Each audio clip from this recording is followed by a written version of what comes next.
Hey friends, welcome back to my YouTube channel Finance Fortune. My name is Dr. हार्दिक शाह। दोस्तों, एक और बेहतरीन company का स्टॉक एनालिसिस आपके लिए लेके आया हूँ। बहुत ही अच्छी कंपनी, सबको ये कंपनी का नाम पता है।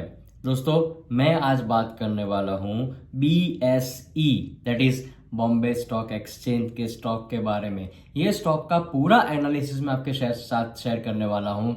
उसके फंडामेंटल्स और उसके टेक्निकल लेवल्स भी मैं आपके साथ शेयर करने वाला हूँ। दोस्तों, लास्ट में एज यूजुअल मैं मेरा व्यू रखने वाला हूँ, मेरा रेकमेंडेशन रखने वाला हूँ कि आपको ये स्टॉक के अंदर करना क्या चाहिए। फ्रेंड्स, वीडियो को लास्ट तक देखते रहना। अगर अभी तक आपने मेरे चैनल को सब्सक्राइब नहीं किया हुआ है तो सब्सक्राइब बटन को क्लिक करो और साथ में जो बेल आइकन है ना उसको दबाना मत भूलना, ताकि जितने भी मेरे फ्यूचर के वीडियो आने वाले हैं उसका नोटिफिकेशन आपको सबसे पहले मिल जाए।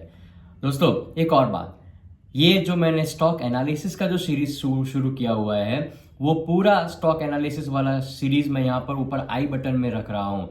आई बटन पे जाके क्लिक करो, आपको मेरे पुराने मतलब यस बैंक और HDFC ये दोनों स्टॉक के एनालिसिस मैंने रखे हुए हैं, आपको देखने को मिल जाएंगे। और जी हाँ फ्रेंड्स, थैंक यू तो बोलना बनता है आपको, क्योंकि आपने ये दोनों वीडियो को उतना अच्छा रिस्पॉन्स दिया है और उसके बेस पर अगर किसी ने ट्रेड लिया है तो उनको भी अच्छा खासा रिटर्न बना हुआ है।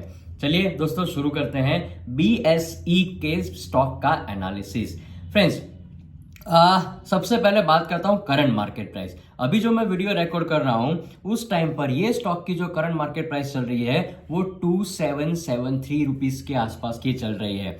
अब ऑल टाइम हाई और ऑल टाइम लो, जब मैं ऑल टाइम हाई की बात करता हूं तो स्टॉक अपने ऑल टाइम हाई के आसपास ही ट्रेड कर रहा है। मतलब जो ऑल टाइम हाई प्राइस बन के आई वो 2936 की आई और ऑल टाइम लो जो बन के आई है ना वो तो बहुत ही कम थी, 91 रुपीज की थी, जो कभी आने की अभी तो पॉसिबिलिटी मुझे नहीं दिख रही है। तो ऑल टाइम लो को मैं इग्नोर कर सकता हूं, बट करंट मार्केट वैल्यू जो है 2773, उससे ऑल टाइम हाई बहुत ही नजदीक है 2936 का। एक इंपॉर्टेंट टेक्निकल लेवल मैं आपके साथ यहां पर शेयर कर रहा हूं, वो है सपोर्ट लेवल। अब यहां पर सपोर्ट लेवल इतना बड़ा इंपॉर्टेंट है क्योंकि अगर मार्केट के अंदर करेक्शन आता है तो ये सपोर्ट लेवल को ब्रेक करेगा, तभी जाके नीचे बियरिश मूवमेंट शुरू होगी, अदरवाइज नहीं होने वाली है। सो सपोर्ट लेवल कौन सा है, तो मैं आपके साथ सपोर्ट लेवल शेयर कर रहा हूं 2590 का एक सपोर्ट, बहुत ही स्ट्रॉन्ग सपोर्ट है।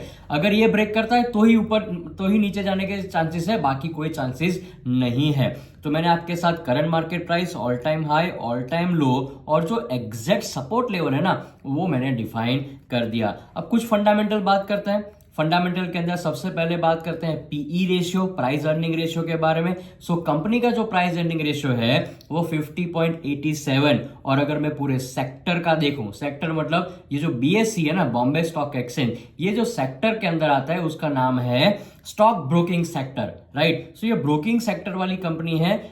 उसके अंदर पूरे सेक्टर का पी में देखूं तो 118.90 रुपीज, 118.90 ये पर्टिकुलर सेक्टर का पी रेशियो है। अगर मैं आपके साथ मार्केट कैपिटलाइजेशन की बात करूं तो ये कंपनी की जो मार्केट कैपिटलाइजेशन निकल के आ रही है वो 38,800 के आसपास की मार्केट कैपिटलाइजेशन निकल के आ रही है, जो पूरे सेक्टर की हाईएस्ट है। मतलब एक biggest advantage of this particular company is that they are the market leader. पूरे सेक्टर का मार्केट लीडर है BSE। 3 साल के अगर मैं रिटर्न की बात करूं तो बहुत ही एक्स्ट्रा ऑर्डिनरी रिटर्न आपको दिया हुआ है। In last 3 years company has given approximately 142% return. और ये जो मैं डेटा आपके साथ शेयर कर रहा हूं ना, जो सारे लेवल शेयर किए, जो फंडामेंटल्स आपके साथ बात कर रहा हूं, सारे डेटा मैंने मनी कंट्रोल की वेबसाइट पर से लिए हुए हैं। तो डेटा के ऑथेंटिकेशन के बारे में कोई क्वेश्चन कभी हो नहीं सकता। अब कुछ एडवांटेजेस की बात करते हैं। सबसे पहला advantage, debt free company. Friends, जब डेट फ्री कंपनी होती है ना तो वो चांसेस ये है कि आपको अच्छा खासा रिटर्न कमा के देगी, क्योंकि उनके पास कोई भी तरीके का डेट नहीं है। दूसरा, एक बहुत बड़ा एडवांटेज जो ये बन के आ रहा है कि म्यूचुअल फंड्स ने, जितने भी म्यूचुअल फंड्स है ना, उन लोगों ने अपनी हिस्सेदारी ये पर्टिकुलर शेयर के अंदर बढ़ाई है। दिसंबर क्वार्टर की बात करूं, क्योंकि ये क्वार्टर तो अभी रिजल्ट मार्केट में अनाउंस नहीं हुए हैं, सो दिसंबर 23 ये जो क्वार्टर एंड हुआ ना, वहां पर उससे पहले म्यूचुअल फंड की हिस्सेदारी 4.80% थी, जो इंक्रीज होके 7.80% हो गई। 3% का स्टेक म्यूचुअल फंड्स ने बढ़ाया हुआ है। Friends, FIIs, foreign institutional investors, उन लोगों ने भी अपना होल्डिंग बढ़ाया हुआ है। पहले उनका होल्डिंग था ये पर्टिकुलर शेयर के अंदर 7.90% का, जो इंक्रीज होके अभी नियर टू 12% कर दिया हुआ। इसमें भी आपको कहीं ना कहीं 5% का गेन देखने को मिल रहा है। डोमेस्टिक फंड DII ने अपनी हिस्सेदारी बढ़ाई हुई है 15.99% से उन लोगों ने 23.30% के आसपास का अपना हिस्सेदारी बढ़ाया हुआ है। और जितने भी म्यूचुअल फंड स्कीम्स है ना, उसमें से 46 स्कीम के पास ये BSE का शेयर था। अभी ये जो दिसंबर क्वार्टर एंड हुआ, उसमें ये फिगर 46 से लेकर सीधा जंप होके 71 हो गया है। मतलब ऐसे भागा है। ये कुछ डेटा मैंने आपके साथ शेयर किए। अगेन मैं बोल रहा हूं, ये मनी कंट्रोल से लिए हुए ऑथेंटिकेट डेटा है। मतलब एक चीज समझ सकते हो, म्यूचुअल फंड खरीद रहा है, FII खरीद रहे हैं, DII खरीद रहे हैं, अलग अलग स्कीम्स ये स्टॉक को खरीद रहे हैं, मतलब कुछ तो उनको भी ध्यान में आया होगा कि ये क्या हो रहा है यहाँ स्टॉक के अंदर। एक और बड़ा एडवांटेज बोलूं, NSE, नेशनल स्टॉक एक्सचेंज का IPO अनाउंसमेंट तो बहुत बार आ चुके हैं, बट जिस दिन NSE का IPO आया, आप समझ सकते हो कि ये स्टॉक रफ्तार पकड़े के भागेगा। एकदम धीरे धीरे नहीं, एकदम 120 की स्पीड पर यह स्टॉक भागने वाला है। क्योंकि मार्केट में अभी NSE की जो शेयर प्राइस, ग्रे मार्केट बोलो या अनऑर्गेनाइज मार्केट बोलो, उसमें 4000 के ऊपर की प्राइस बोल रहे हैं। अब मेरा व्यू क्या बन रहा है? मेरा सिंपल व्यू है, अगर आप इन्वेस्टर हो ना, इन्वेस्टर, तो ये करंट मार्केट प्राइस जो 2773 के आसपास की है, अपनी क्वांटिटी के हिसाब से आप खरीद सकते हो।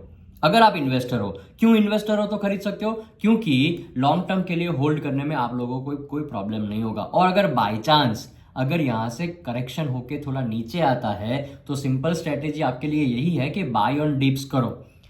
2773 से शायद 2700 आ गया, 2600 आ गया, तो आपके लिए एक एवरेज आउट करने का पूरा बेहतरीन चांस है, राइट। और अगर आप ट्रेडर हो तो आपके लिए सिंपल रेकमेंडेशन ये है कि यहां से अगर बाय करना है तो एक स्टॉप लॉस लगाना पड़ेगा। और स्टॉप लॉस कौन सा होगा? जो सपोर्ट लेवल वाला, जो मैंने बोला 2590 का स्टॉप लॉस, और आपके जो टारगेट बने के आएंगे वो 2950 के आसपास के टारगेट बन के आएंगे। सो फ्रेंड्स, जो क्लियर कट व्यू दे रहा हूं, इन्वेस्टर हो तो ये प्राइस पर होल्ड करो, कोई प्रॉब्लम नहीं है। और अगर आपने इससे कम प्राइस पर लिया हुआ है तो भी आप बिंदास होल्ड कर सकते हो कि टारगेट बहुत बड़े आने वाले हैं।